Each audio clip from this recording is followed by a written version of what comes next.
안녕하세요. 독서를 사랑하는 여러분, 소설 채널에 오신 것을 환영합니다. 오늘 여러분과 함께 읽어볼 이야기는 마거릿 시드니 작가님의 다섯 페퍼 남매의 성장기입니다. 잠시 이 이야기에 귀 기울여 보세요. 어봄뷰. 낮고 작은 부엌은 한낮의 소란과 혼란에서 벗어나 이제 고요했다. 마치 쉬는 날처럼 차분한 오후의 분위기가 감돌았다. 갈색빛 작은 집에서 가장 큰 방인 부엌에 당연히 있어야 할 평화였다.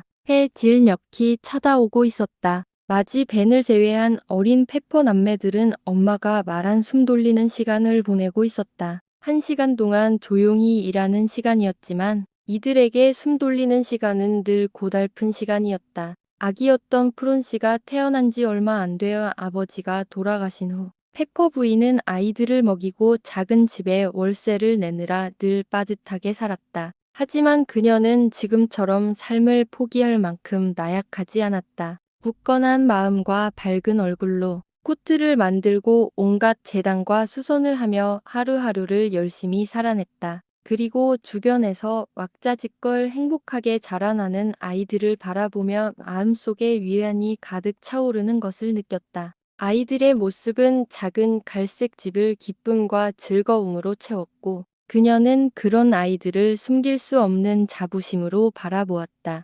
불쌍한 아이들. 그녀는 혼잣말을 하곤 했다. 제대로 교육받지도 못하고 그냥 쑥쑥 자라났을 뿐인데 그리고는 입술을 굳게 다물고 평소보다 더 빠르게 바느질을 시작했다. 어떻게든 아이들을 교육시켜야 하는데 방법을 모르겠구나. 가끔 이제 때가 온 것 같다. 라고 생각했지만 늘 그렇지 못했다. 겨울이 몹시 추워서 아이들을 먹이고 따뜻하게 하는데 더 많은 돈이 필요했고 돈은 그 어느 때보다 빠르게 줄어들었다. 다시 길이 열리는 듯 했을 때는 가게 주인이 바뀌면서 평소 만들던 옷감과 코트 주문이 끊겼다. 그 결과 어렵게 모아둔 25센트, 50센트짜리 동전들이 바닥나버렸다. 하지만 그녀는 속으로 생각했다. 언젠가는 좋은 날이 올 거야.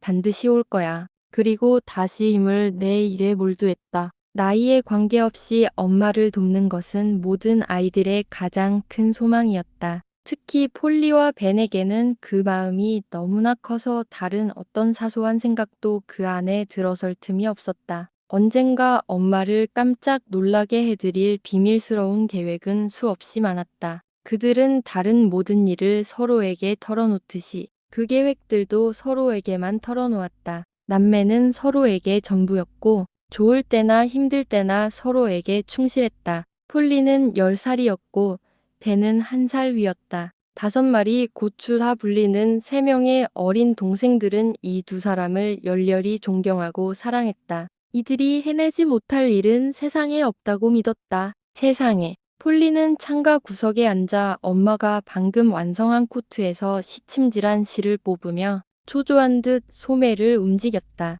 우리도 원하는 만큼 햇빛을 마음껏 받을 수 있으면 얼마나 좋을까. 이 실은 불빛이 없어도 잘 보여. 페퍼 부인은 낡은 실패에 실을 조심스럽게 감으며 말했다. 조심하렴. 폴리. 실이 끊어졌네. 이제 실 한 가닥도 귀하단다. 어쩔 수 없었어. 폴리가 짜증스럽게 말했다. 그냥 툭 끊어졌는걸. 요즘은 모든 게 다 비싼 것 같아. 촛불을 원하는 만큼만 마음껏 켤 수 있었으면 좋겠어. 다 켜버리고 싶어. 여기서 밤새도록 불을 밝히고 싶다고? 그래. 그러고는 나머지 1년 내내 어둠 속에서 살게. 원래 그렇듯. 해퍼 부인이 매듭을 풀다가 잠시 멈추며 말했다. 그렇게 생각하는 사람들은 촛불을 절대 쓸 수 없단다. 그녀는 의미심장하게 덧붙였다. 폴리, 몇 개나 가졌는데. 조엘이 호기심 가득한 목소리로 물으며 망치를 내려놓고는 걱정스러운 표정으로 그녀를 바라보았다. 글쎄 200개. 폴리가 단호하게 말했다. 한 번에 다 켜버릴 수 있을 거야. 촛불 200개. 조엘이 깜짝 놀라 되물었다. 세상에, 엄청나게 많잖아. 그런 끔찍한 말 하지 마. 조엘. 폴리가 긴장한 듯이 끼어들며 사라지는 시침실을 주워들었다. 그건 좋지 않아. 내가 갖지 못한 것들을 바라는 것만큼 나쁜 건 없지. 조엘이 반박했다. 너는 한 번에 다 켤 수 없을 거야. 그는 믿기 어렵다는 듯이 덧붙였다. 그래, 나도 그럴 거야. 폴리가 무모하게 대답했다. 기회만 있다면 200개를 줘 봐. 한 번에 말이야. 조이 페퍼. 아, 어린 데이비가 길게 한숨을 쉬며 말했다. 그건 정말 천국 같을 거야, 폴리. 그런데 돈이 들지 않을까? 상관없어. 폴리가 의자에 펄럭거리며 말했는데 그 바람에 또 다른 실이 끊어졌다. 세상에, 일부러 그런 건 아니었어. 엄마, 돈이 얼마든 상관없어. 적어도 우리가 원하는 만큼 빛을 낼 수 있으니까. 그러니까 세상에, 페퍼 부인이 말했다. 집에 불이 날 거야. 촛불 200개가 활활 타오른다니. 누가 그런 말을 들어봤겠니? 불이 날까? 푸른 씨가 불안한 목소리로 물었다. 그녀는 데이비드와 함께 바닥에 웅크리고 앉아 조엘이 낡은 상자의 덮개를 못 박는 것을 지켜보고 있었다. 그리고 그녀는 폴리에게 다가와서 그 대답을 참을성 있게 기다렸다. 불이 나냐고. 폴리가 말했다. 자, 이제 다 됐다. 엄마. 폴리는 마지막으로 코트를 톡톡 두드려 엄마의 무릎 위에 올려놓았다. 프론시, 그럴 수도 있지. 폴리는 어린 소녀를 들어올리며 둘 다 멈출 때까지 낡은 부엌을 빙글빙글 돌았다. 그럼 폴리가 프론시를 내려놓고 마지막 영광스러운 회전을 마친 후 숨이 가빠서 서 있을 때 프론시가 말했다. 정말 그럴 수 있기를 바라, 폴리.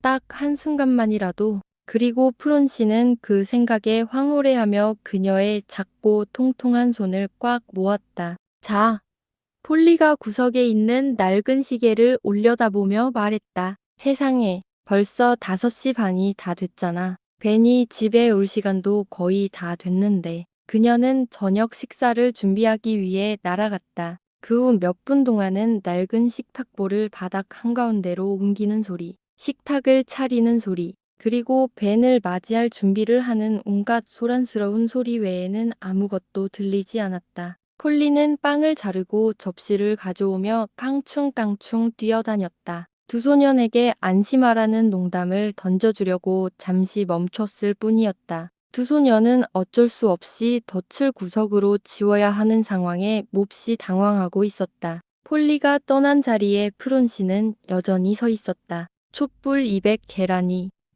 그건 대체 어떤 모습일까? 머리 위에 낡은 들보와 칙칙한 벽, 그리고 불이 거의 꺼진 낡은 검은 난로를 올려다보며 부엌에 있는 모든 것을 바라보며 어떤 모습일지 상상해 보았다. 밝고 아름답고 따뜻한 분위기. 폴리에게 딱 맞는 곳이었다면 그녀는 소리쳤다. 세상에. 폴리가 구석에 있는 낡은 찬장에서 고개를 내밀며 말했다. 정말 놀랐어, 프론시. 그들이 나갈까? 폴리가 떠난 자리에 여전히 서 있는 아이가 진지한 목소리로 물었다. 뭐라고? 폴리가 차가운 감자가 담긴 접시를 들고 멈춰서서 물었다. 무슨 말이야, 프론시. 촛불 말이야.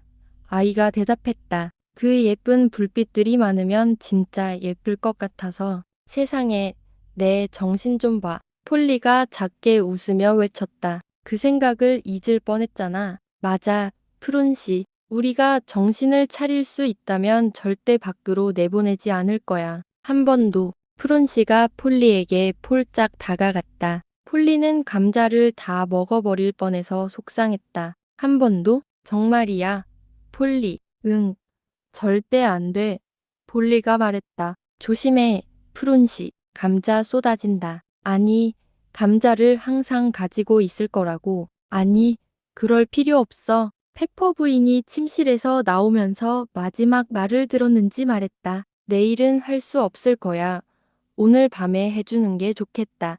폴리, 엄마. 폴리가 감자 접시를 식탁 위에 내려놓고 엄마를 있는 힘껏 바라보며 말했다. 무슨 말씀이세요? 엄마, 물론 감자 때문이지. 페퍼 부인이 대답했다. 애야, 감자는 꼭 보관해야 한다고 하지 않았니? 감자가 아니었어요. 전혀요. 폴리가 숨을 헐떡이며 말했다. 그건 바로 벤이에요. 문이 열리자 푸른 씨는 기쁨에 소리를 지르며 벤의 품으로 달려들었다. 집에 와서 정말 기뻐. 벤이 들어서며 말했다. 그의 통통한 얼굴은 환하게 빛나고 커다란 파란 눈은 너무나 정직하고 진실되게 빛났다. 저녁 준비됐어, 폴리. 응, 준비됐어. 폴리가 말했다. 그게 다지만 그녀는 프론시의 앞치마를 찾으러 달려갔다. 언젠가는 식사가 거의 끝날 무렵 프론시가 입에 음식을 반쯤 넣고 말했다. 우리는 엄청나게 부자가 될 거야. 진짜야, 벤. 아니, 벤이 진심으로 놀란 표정으로 말했다. 그럴 리가 없잖아, 꼬마야. 맞아. 프론 씨는 노란 머리를 아주 현명하게 흔들며 폴리가 실수로 설탕을 넣었는지 확인하려고 묽은 우유가 담긴 컵에 손을 넣었다. 늘 설렘 가득한 모습이었다. 그래, 벤 씨. 우리 진짜 부자야. 그럼 지금 당장 부자가 되면 좋겠네. 벤이 갈색 빵을 도 한 조각 듬뿍 집어들며 말했다. 엄마 생일에 맞춰서 말이야. 그는 폴리에게 슬픈 눈길을 보냈다. 알아. 폴리가 말했다. 세상에, 우리가 축하 파티를 열 수만 있다면 나는 다른 축하는 바라지 않아. 페퍼 부인이 미소 지으며 말하자 햇살이 테이블 위로 살짝 내려앉는 듯했다. 너희들을 둘러보는 것보다 더 큰 축하가 있을까? 나는 지금도 충분히 부자란다.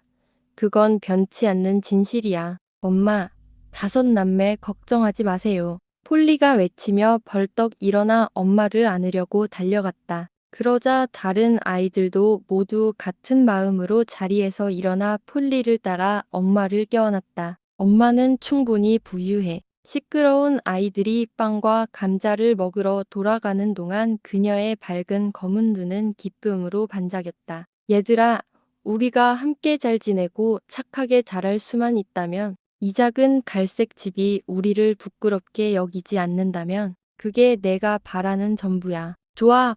폴리가 벤에게 자신감 넘치는 목소리로 말했다. 테이블을 벽에 기대고 접시를 깨끗이 닦아 찬장에 깔끔하게 정리하고 식사 흔적을 모두 치운 후였다.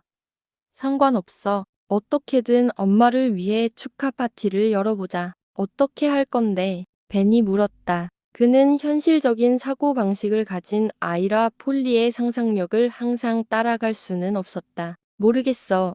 폴리가 말했다. 하지만 우리는 어떻게든 해내야 해. 휴, 안 돼. 벤이 경멸적으로 말했다. 그러다 폴리의 얼굴을 보고는 친절하게 덧붙였다. 생각해보자. 어쩌면 방법이 있을지도 몰라. 아, 알겠어. 폴리가 기쁨에 차 외쳤다. 진짜 알겠어. 벤. 케이크를 만들어 드리자. 큰 케이크. 알지? 그리고 엄마가 내가 굽는 걸 보실 거야. 벤이 말했다. 아니면 냄새를 맡으실 거야. 그러면 다 똑같이 망해버릴 걸. 아니, 안 그럴 거야. 폴리가 대답했다. 엄마가 내일 핸더슨 부인을 도우러 가실 거라는 걸 몰랐어. 그러니까 됐어. 그럴 수도 있겠다. 벤이 말했다. 잘했어.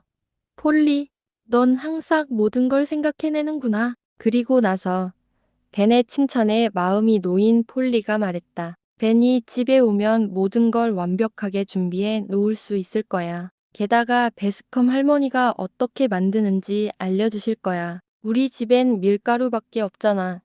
벤, 지금 당장 가서 여쭤봐야겠어. 아, 안 돼, 안 돼. 벤이 날아가려는 그녀의 팔을 붙잡으며 소리쳤다. 엄마가 알아채실 거야. 내일쯤에 하는 게 좋겠어.